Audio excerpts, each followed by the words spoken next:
On this short episode, one of the steering rack mounts is in and done, but we've got a bit of work to do on the engine mounts.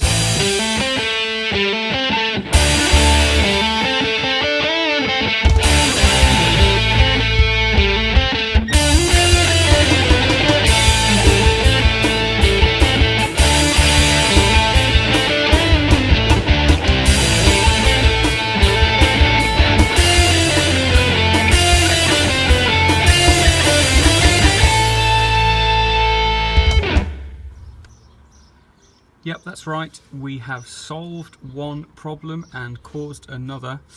The steering rack is finally half in. The direction of how we're getting it in has been chosen and it's going well, and we'll look at how we did that in a moment. But just to show you this,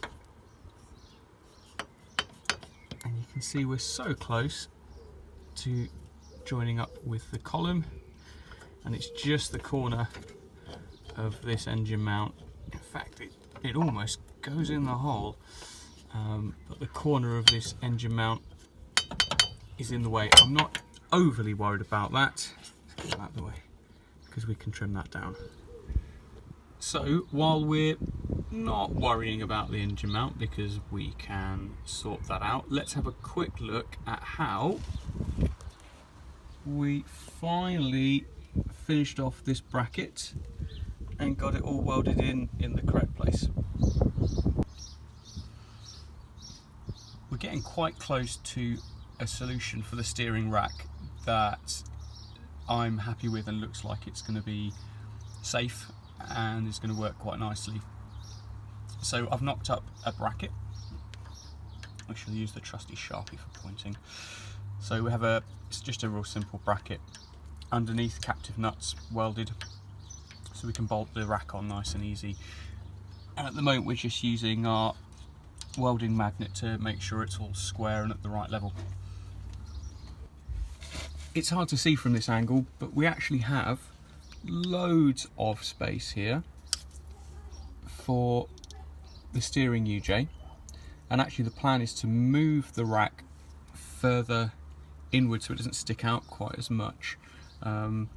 We'll get a little look at the bracket at the moment. The bracket is too long, so the trick now is to shorten it so we bring the rack in and try and get it as close to the position of the original rack so we don't mess up all the steering geometry.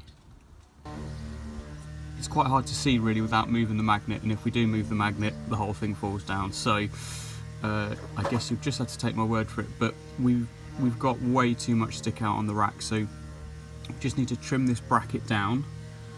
The bracket itself, the shape and everything is good, we just need to shorten it to bring the rack inwards.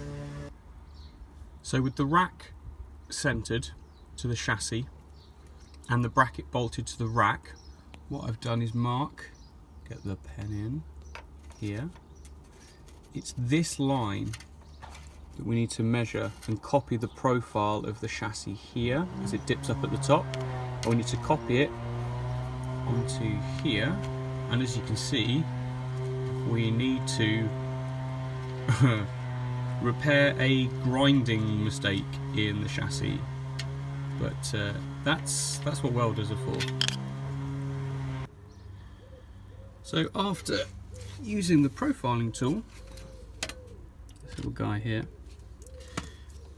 managed to copy the curves from the chassis onto the bracket and just used a grinder with a flap disc just to keep nibbling away at the metal until we get the right shape.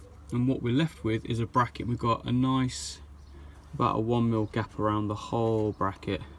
It's a good snug fit, so that'll help with the welding. So now what we need to do is take the bracket back off.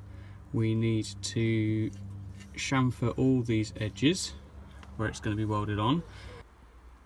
So this is what we've ended up with. This is our first of 2 steering rack brackets. So this is all, you see we're taking the corners off, really easy, ready for welding. And for warming, This thing does a great job.